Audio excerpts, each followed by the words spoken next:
اور جو غیر ظاہری اثاثے ہیں وہ اس کے علاوہ ہے. غیر ظاہری اثاثوں میں جو اضافہ ہوا ہے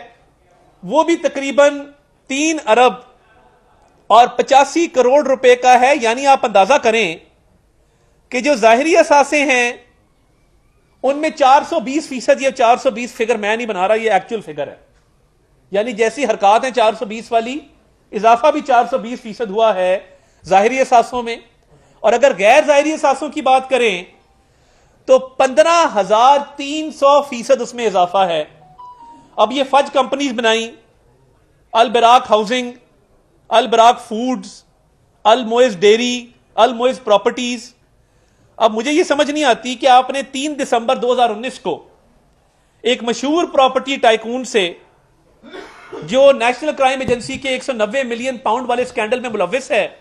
اور جس کو عمران خان کی کابینہ نے فائدہ دیا اور وہ سٹیٹ کا پیسہ ایک جرمانے میں سیٹل کر دیا سپریم کورٹ میں، اس پراپرٹی ٹائکون سے اس سے 240 کنال زمین فرا گوگی نے کس مد میں لی اور اس کی سوسائٹی میں زمین لے رہے 240 کنال. ادھر عمران خان صاحب القادر ٹرسٹ کی زمین اس سے لے رہے ہیں اور وہ ایک فرضی ٹرسٹ بنا ہے جس میں میاں بیوی سگنیٹری ہیں، دستخط میاں بیوی کے ہیں. جو 60 ارب روپیہ 190 ملین پاؤنڈ جو سرکار کا پیسہ تھا، ایک غریب کا، ایک یتیم کا، ایک بیوہ کا پیسہ تھا، وہ بند لفافے میں شہزاد اکبر کابینہ میں لاتا ہے اور بجائے اس کے کہ وہ سٹیٹ کے اکاؤنٹ میں آتا، سپریم کورٹ میں جو 460 ارب روپیہ جمع ہونا تھا وہ اس لائبلٹی کے اگینسٹ سیٹل ہو جاتا ہے.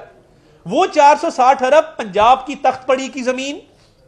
سندھ کی زمین جو قسطوں پہ آپ نے اب ڈیفالٹ کیا ہے، اس پراپرٹی ٹائکون نے قسطوں پہ ڈیفالٹ کیا. سپریم کورٹ پوچھ رہی ہے کہ آپ نے یہ 460 ارب روپیہ جمع کیوں نہیں کرایا. یہ عمران نیازی کی سہولت کاری تھی کہ جب وہ پراپرٹی ٹائکون اپنی بیٹی سے بات کرتا ہے تو وہ کہتا ہے کہ وہ پیرنی نہیں مانتی، وہ 3 کیرٹ پہ نہیں مانتی، وہ کہتی ہے 5 کیرٹ کی مجھے انگوٹھی لا کے دو ڈائمنڈ کی تاکہ فائلوں کو پہیے لگے. تو یہ پورا ایک گینگ تھا جس کو عمران نیازی ہیڈ کرتا تھا اور اس کے نیچے بشرا بی بی، فرد شہزادی، فرا گوگی، احسن جمیل گجر، عثمان بزدار، یہ باقاعدہ کالا دھن چاروں طرف سے اکٹھا کرتے تھے. 240 کنال زمین آپ نے لے لی غضب خدا کا اس پراپرٹی ٹائکون سے. بھائی کس چیز کے عوض؟ آپ نے پیمنٹ کتنی کی ہے؟ آپ کے اکاؤنٹوں میں وہ کروڑوں روپیہ بھیج رہا ہے، القادر ٹرسٹ کے اکاؤنٹ میں وہ کروڑوں روپیہ بھیج رہا ہے، وہ زمین دے رہا ہے اور آپ اس کا 60 ارب روپیہ معاف کر رہے ہیں. میری چیف جسٹس پاکستان سے بھی یہ صدا ہے کہ یہ 190 ملین پاؤنڈ کا کیس جلد از جلد اس کا فیصلہ کیا جائے تاکہ تحقیقاتی ادارے اپنا کام کر سکیں، کھل کے کام کر سکیں. اور خوف کا سایہ ہے، اس پراپرٹی ٹائکون کا لوگ نام نہیں لیتے کیونکہ عمران خان اور اس کی ملی بھگت سے جو اربوں روپے کا یہ ڈاکہ ڈلا ہے،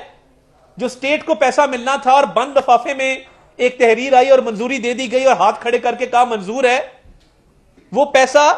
ایک آلریڈی جرمانہ ہوا ہے اس کے اگینسٹ سیٹل ہو گیا.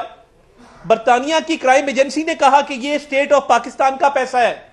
اور برطانیہ کی کرائم ایجنسی نے یہ تحفے میں نہیں دیا، یہ جرمانہ کیا کہ یہ پاکستان کا پیسہ ہے، پاکستان کو واپس بھیج رہے ہیں. اور آپ کی فرنٹ وومن جس کا نام فرد شہزادی اور فرا گوگی ہے، وہ اربوں روپے کماتی ہے صرف آپ کے اقتدار کی وجہ سے،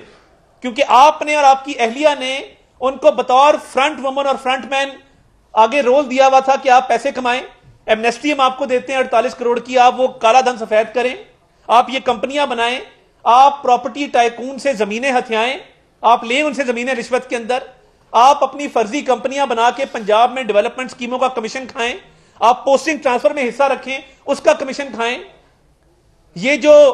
غیر ظاہری اور ظاہری اثاثوں میں اتنا اضافہ ہوا ہے یہ صرف عمران خان کے 4 سالہ اقتدار کے اندر ہوا ہے، اس کے بغیر یہ ممکن ہی نہیں تھا. اور مزے کی بات یہ ہے کہ Imran Khan no confidence move کو دیکھتے ہوئے سائفر تو لہرایا جو جھوٹی کہانی بنائی، ساتھ ہوائی جہاز میں ان کو بھی بھگا دیا. اپنے اقتدار کو ختم ہوتا دیکھ کر فرحت شہزادی اور فرا گوگی اور احسن جمیل گجر کو ملک سے فرار کروایا، کیونکہ اگر وہ تحقیقاتی اداروں کے ہاتھ آ جاتے تو انہوں نے فرا نے پھر فر بولنا تھا، اور فرا نے جب فر بولنا تھا تو اس نے تو یہی کہنا تھا کہ میں تو پبلک آفس ہولڈر نہیں ہوں، میرے پاس تو کوئی سرکاری عہدہ نہیں ہے، مجھے تو یہ عمران خان صاحب نے سہولت مہیا کی تھی، مجھے تو اتنی طاقت انہوں نے دی تھی کہ میں یہ رشوت کے پیسے کئی ارب روپے کما سکوں، اور میں شیئر تو ان کو دیتی تھی، گھڑیاں تو میں ان کی بیچتی تھی بلیک مارکیٹ میں جا کے، پیسے تو میں ان کو کما کے دیتی تھی، طاقت تو میں ان کی استعمال کرتی تھی۔ تو سرکاری اختیارات کا ناجائز استعمال، انتہا کی کرپشن، اور ہم نے ایف آئی اے کا بھی کیس بنایا، نیب میں بھی ایک کیس چل رہا ہے، تو یہ فرحت شہزادی کو واپس آنا چاہیے اور عمران خان کے حق میں گواہی دینی چاہیے کہ عمران خان بے گناہ ہے۔ قوم کو نعرہ لگایا ریاست مدینہ کا، قوم کو نعرہ لگایا امر بالمعروف نہی عن المنکر، امر بالمعروف ہم ہیں اور نہی عن المنکر ہمارے مخالفین ہیں، اپنے آپ کو نیکی سے تشبیہ دی، مخالفوں کو بدی سے تشبیہ دے دی، اور اسلام کو استعمال کیا اپنے مقاصد کے لیے۔ اور یہ کرتوت ہے کہ اربوں روپیہ یہ جو کمایا گیا ہے، یہ جو بینک اکاؤنٹس کی تفصیلات سامنے آئی ہیں، یہ جو کمپنیز کی تفصیلات سامنے آئی ہیں، یہ عمران نیازی اور بشرا بی بی کا ذریعہ آمدن یہ تھا کہ پنجاب کے صوبے سے اربوں روپیہ کماؤ،